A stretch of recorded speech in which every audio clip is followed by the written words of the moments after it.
We'll do our 10 questions with Eric Senich. First question is, it's the one that's always horrible for all fans of any artist. Which is your favorite album? If you were forced to pick only one Tom Petty album, Petty, yeah. It's going to be Southern Accents. It's just, I made a connection with it. It just got something Super about cool. it just moved me more so than any other Tom Petty album. And Don't Come Around Here No More. It's just still one of his best. Yeah. So I'm going with that. And I'm going to say that the sleeper pick would be, I think, Dogs on the Run is, I would go with that one. Yeah. That's the song on that album that when I went through and started getting into Petty, and when I did that season for this podcast, that's the one that stood out for me too. I was like, why didn't I notice this the first couple of times I listened to this album? Why did I not pick up on this one being, the deep cut that, Spike's on there as well. Spike's fantastic. Yeah. Rebels is great. And Southern Accents is this beautiful, the title track, stunning, moving track. But Dogs on the Run is so freaking cool, man. It's just a great tune. Absolutely. Yeah. In fact, it's late August. It's coming up on September. I'm going to have to listen to that album in full very soon as the leaves change colors. Up in the Northeast.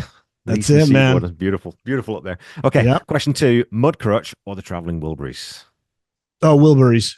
Yeah. Yeah. Wilburys, which, and I haven't given enough attention to Mudcrutch, but Wilburys, that first album is so good. And I hate to say it was a pretty steep fall off and the next one. I mean, I like it, but yeah, what a difference Roy Orbison made, but Wilburys all the way, man. Love that first album. Love it. And Petty's, he's the rock star on that one, man.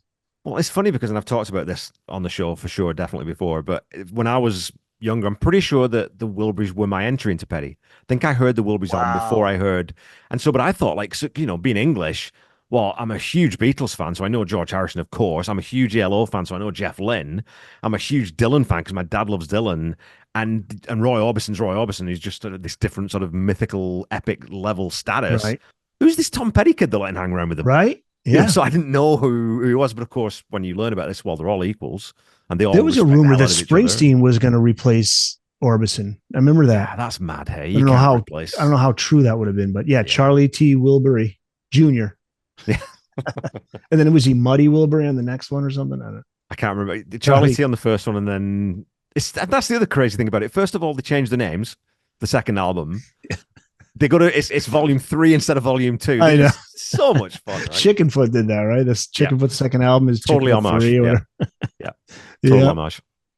Okay, well, if you could join the Heartbreakers on stage for one song, what would it be, and what instrument would you play and or sing? And so the caveat with this is, if you would love to play guitar on Running Down a Dream, we'll pretend that you're good enough. So that's kind of the caveat. Okay, so. Yeah. So what song would it be, and what instrument would I play? And or sing, yeah. And or sing, yeah. I think I'd have to go with I tell you, I go with You Got Lucky, and I'm on the drums. Nice. Yeah, I love the drums on that. If I could play anything like Stan Lynch, I would be honored. I love that song. Such a great song.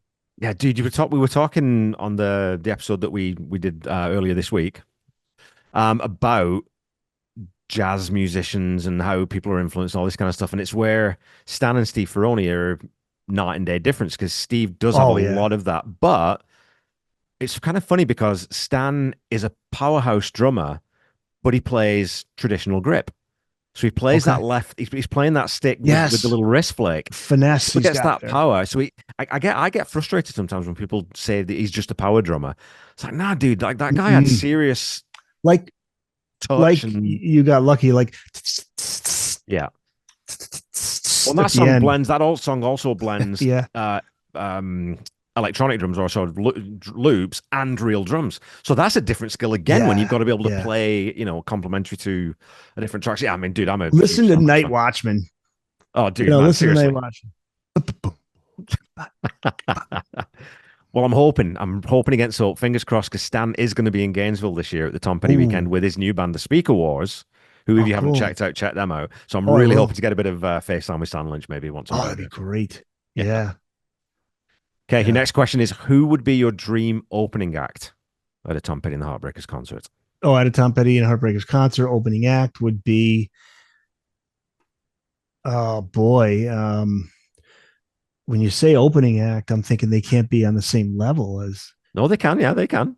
they can. Okay. So yeah, I would say Traveling Wilburys, and then Petty comes out and does his own full set. Man, That to me. no one's picked that so far, which is Yeah, crazy. that would be it. That would be it. It's got to be with Roy. Yeah, man. Yeah, yeah. It's got to be with Think, Roy. let's take that one step further and think about because if the Wilburys are there, then when the Heartbreakers do their set, Bob's going to come out and sing. Maybe he'll do "Jamming Me." Yeah, He'll come out and do that, yeah, and they can piss off Eddie Murphy and Joe Piscopo again.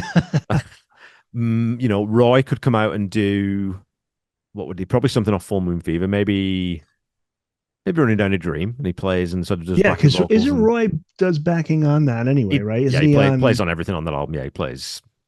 I think he plays on every track on that album. Yeah. Yeah, yep. And then who would well, Roy could do. Oh man, Southern accents. Roy Orbison singing Southern accents. Nice. Yes. And then what would He that could just do the leaves? title track. Yeah. And then George would have to come out and sing. George, um, I would say he could do Learning to Fly would be cool. Yeah, that's right in his range, and Yep. it's got that. It's got a Cloud9. With That a nice era, George slide Harrison's got guitar. a real, Yep. yeah, I yeah, love yeah. Cloud9. Love Cloud9. Great Like album. nice slide guitar on there from George. Yeah. Yeah. I love it. Hell yeah. Okay, so who's Props your to Jim Keltner, by the way, the guy who doesn't want to get too much credit. They asked him, "You could be a I Wilbury." know. No, I don't want to be.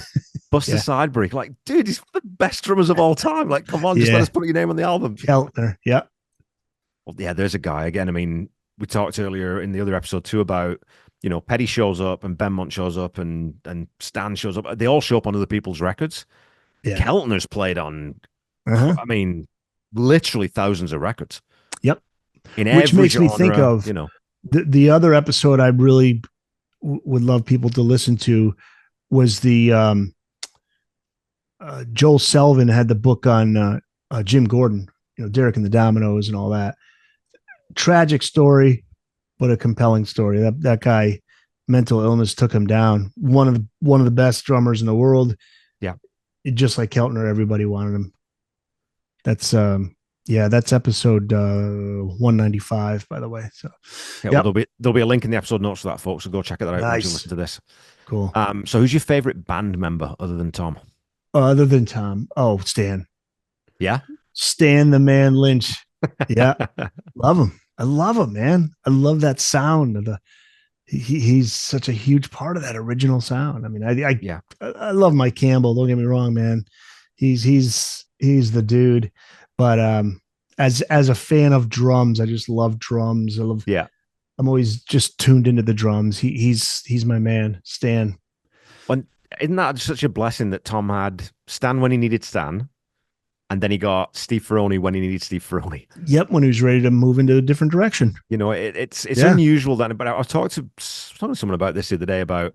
I think one of the things with Petty was he was very observant, so he knew.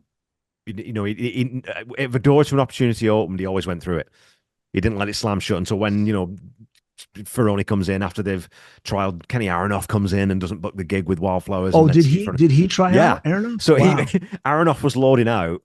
Steve Ferroni's coming into the studio. Yeah. How about that? Yeah. So but it's not quite the right fit, right? As good as Aronoff is, he's just not. There's something there that. Okay, it's not quite gelling, and when Steve Ferroni comes in, but Tom just knew that. He's okay, yeah, this is the guy. He gets it. He knows exactly what I want, and he's exactly the right guy right now.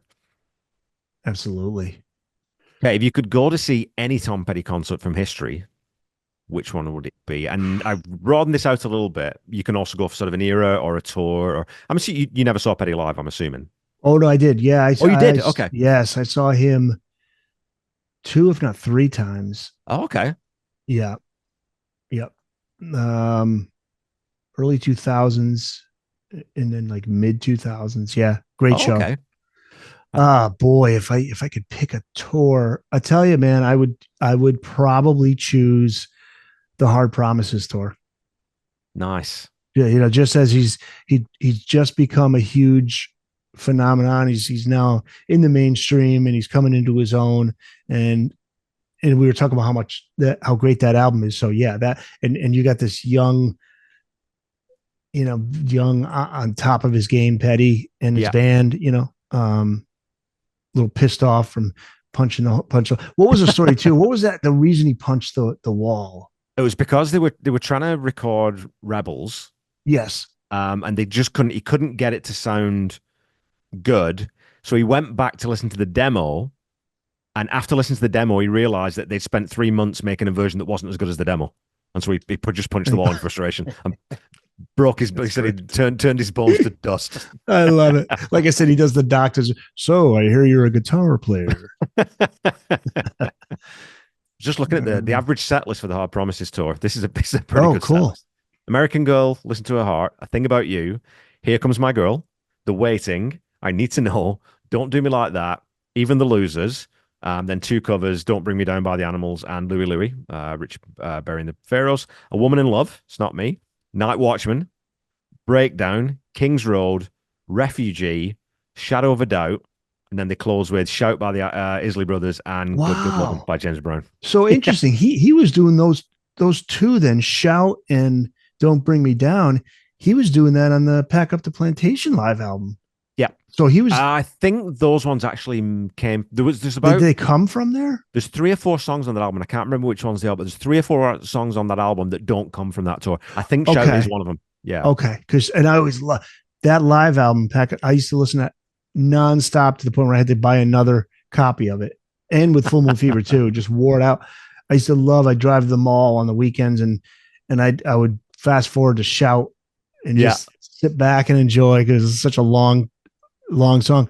Yeah, that okay. See, I for some reason I thought they were all taken from that one tour, but yeah. So Shout was from the Coliseum in '83, so that would have been the Long After Dark tour, and then Don't Bring Me Down was Boston in '78. Okay, so that was an early one, yeah. And I didn't even know it was an Animal song until years later. I knew it wasn't a Petty. It didn't sound like a Petty original, but it was like I knew this is something.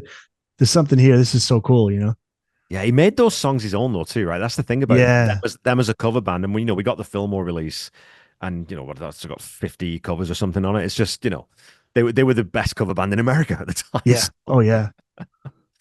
Okay. Yeah, absolutely. Question 7. Which version of Walls do you prefer? Walls Circus or Walls number 3? Oh, 3 is the one. Which is the one that was released to radio? 3. I think. Question. Circus was the one with the video, and that's one with Lindsey Buckingham and the big full arrangement with the Circus is the one I like. Yeah, the big swan. Lindsey Buckingham. Yeah, I mean, I can't say no to the other version, but Circus is the one. Yeah. Yeah, I don't. Did you ever watch did you see the PBS special ever that they did? I think I did. It's the one where he's wearing that black polo neck shirt. And that's my favorite version of Walls, because he comes out and there's all the TV screens. And he says, everywhere I look is me. And then they start playing, and you've got Jesus. Oh my Lord, Duckhead. His name's Scott Thurston. Good grief. Why can I not remember Scott Thurston's name? He does, and it's when he does the backing vocals, he does the harmony vocals and plays the harmonica. Right. In that version, it's just cooking. It's so good. Oh, cool. I'll look for that. Yeah, I'll send it to you. Yeah. Yeah, it's interesting how the different versions of Walls, and I always got confused which one is which. Yeah. Top-notch song. But okay, so if you could pick any artist to cover any Tom Petty song, who would it be, and what song would you have them cover? Yeah, so okay, if I could pick any artist to cover any Tom Petty song. Wow. Okay.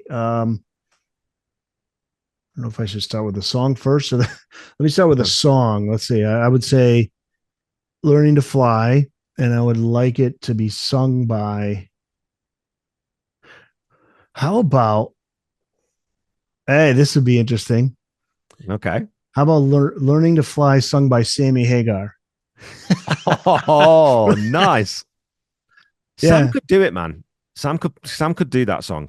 Because I'm thinking where eagles fly, learning to fly, I say. And do it solo acoustic. Solo acoustic. Yeah.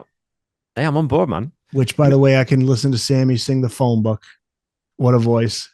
Yeah, dude. And that live version of Eagles Fly from the Right Here, Right Now, that's one of my all-time favorite live performances by anyone. You got to go if you haven't on YouTube. The version he's doing now on tour is Goosebumps. Yeah. Yeah, yeah. It's like the full electric version. It's really good. But yeah, Thank you, that's man. Sammy Hagar singing Learning to Fly. You know what? I did go back and check because I was curious to see whether he'd ever done a Tom Petty cover when he does, he does all his shows at Cabo and with the Warbreeders and they do all the covers. Yeah. He's never covered a Tom Petty song, No, which really surprised me. he wasn't his buddies with Neil Young. Sammy is. Yeah. Sammy's friends with pretty much everybody except, he's only had difficulty working with like two people, like Eddie and Ronnie Montrose, Yeah. I mean, he really, he's a well-liked dude. Yeah, I'm trying to imagine like him singing that. I wonder. I bet you he's a Petty fan. I bet you if you talk to He's Sammy, got to be. Anyone who's a songwriter's got to be, right? He appreciates good music. Yeah. Yeah. He's Sammy's. He goes way back, man. He goes back to he was at the Monterey. What was he at the Monterey Pop Fest? I mean, he goes back to the. Yeah, because Montrose, that album was 70. That was 73, right? Yeah, he was born in 47. Yeah. Yeah. Yeah, he's an old dude. He's a hippie. And still killing it, man. Still killing it. He's a hippie rocker. Love it. All right, what are we up to? Question 8 now? Or are we on? No, this is your last question, number 10. Oh, this is it. Oh, Jesus. Okay. Yeah. All right. Describe Tom Petty in 3 words. Oh boy, 3 words. Okay. This is and anyone who's listening who listens to And the Podcast Will Rock, you'll know that trying to get Eric to say anything in 3 words, it's a bit of a challenge. I love it. Corey's always teasing me. He's like, all right, let's keep this within. All right, 3 words. Wow, to describe Tom Petty. Okay. Transcendent. Timeless. And boy, I'm just gonna use the word friend. Nice, I like that. It's like he's a friend. He's somebody that could easily be your friend. You do feel that with him, right? I mean, it's the difference between, for me, we were talking about Sammy Hagar there. That's the difference between Hagar and Roth for me. I think I could find common ground with Sammy Hagar, I'm pretty sure. I just don't know what I would ever talk to David Lee Roth about, Yep. And just transcendent, just kind of, yeah, I mean, he just kind of, he did things. He had a career that very few have had, like, just sustaining and being down and out for the count, and then coming back, like after the Southern Accents period with the house fire, and it's like, and then Let Me Up, I Had Enough was not commercially not successful, and all of a sudden he comes back again, and I mean, he was not your ordinary everyday musician that just kind of came and went. He just had something that he just kept going and going and going, man. It was amazing. And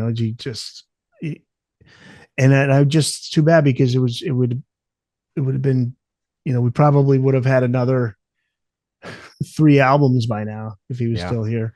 I think we're definitely about it. I was talking about this with someone on one of the shows, episodes this season. I said, I reckon we would have got Mudcrutch 3 after Hypnotic Eye before we got another Heartbreakers album. But then I think we would have got, absolutely, because he wasn't done. He wasn't out of ideas. I just feel bad for the guys in the band too. Yeah. It's like, well, now what do we do? My Mike's out playing with the Dirty Knobs now, and those guys I like it. I like it. They're so good. I'm sure they're all happy with that. That's cool. Yeah. So I'm glad that things worked out for them because that was all unexpected. I mean, that's, their whole lives were, especially Campbell, man. That was just, that was his bro for however many years, So, and you're keeping the music alive, baby. The Tom Petty project. I love it. All those indie podcasters, that's what we're trying to do, right? We're trying to keep these stories alive. And so make sure you check out Booked on Rock, everybody. And like I said, there will be links in the episode notes to both these episodes. So go make sure you give Eric some support. And come check out us on Sometimes We're Both Together on And the Podcast Will Rock. And it gets out of hand real quick. I love it. It's Chaz who really takes things. Chaz, he's hilarious. And I'm enjoying the Van Halen 3 podcast.